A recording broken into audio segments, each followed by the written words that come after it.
દાહોદ જિલ્લાના લીમખેડા તાલુકામાં ફૂડ પોઈઝનિંગનો મામલો સામે આવ્યો। મોડર્ન સ્કૂલ કેમ્પસમાં ચાલતી ગર્લ્સ લિટરસી રેસિડેન્શિયલ સ્કૂલ મંડોરના વિદ્યાર્થીનીઓનું ફૂડ પોઈઝનિંગ થયું હતું। 2 જુલાઈના રોજ સાંજનું ભોજન જમ્યા બાદ 98 જેટલી વિદ્યાર્થીનીઓને ઝાડા ઉલટી પેટમાં દુખાવા જેવી તકલીફ થઈ હતી। ત્યારે વિદ્યાર્થીનીઓને સારવાર અર્થે સરકારી હોસ્પિટલમાં દાખલ કરાઈ હતી, જેમાં 3 દિવસની સારવાર બાદ આજે વિદ્યાર્થીનીઓને હોસ્પિટલમાં તપાસ બાદ સંપૂર્ણ સ્વસ્થ જણાવાઈ હતી, જે વિદ્યાર્થીઓને રજા અપાઈ હતી।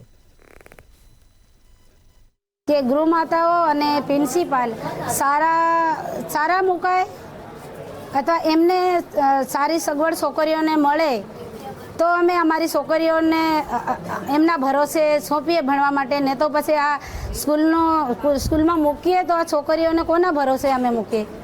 કોઈ ફોન નથી કરી આપતા, કોઈ જાણ નથી કરતા, તો કેવી રીતે અમે છોકરીઓને અહીંયા નિશાળમાં છોડી જઈએ? એટલું જ પછી અમે કોઈ દિવસ રવિવારે કે શનિવારે એમને મળવા આવીએ ત્યારે જ અમે देखिए छे। हमारा जी 108 वाला ड्राइवर साहेब के कोई भी डॉक्टर साहेब एमना तरफथी मने जाण करेल छे सर।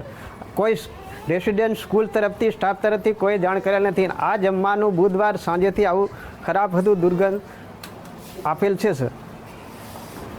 आ जे प्रिंसिपल छे जे स्कूल में रहता नहीं, तमारी जे बाळकी अहींया भणे छे एणे तमने आवी कोई वात करी छे? हाँ, 24 कलाक रहता नहीं एम केवुं छे, अपडाउन करे एम केवुं छे सर।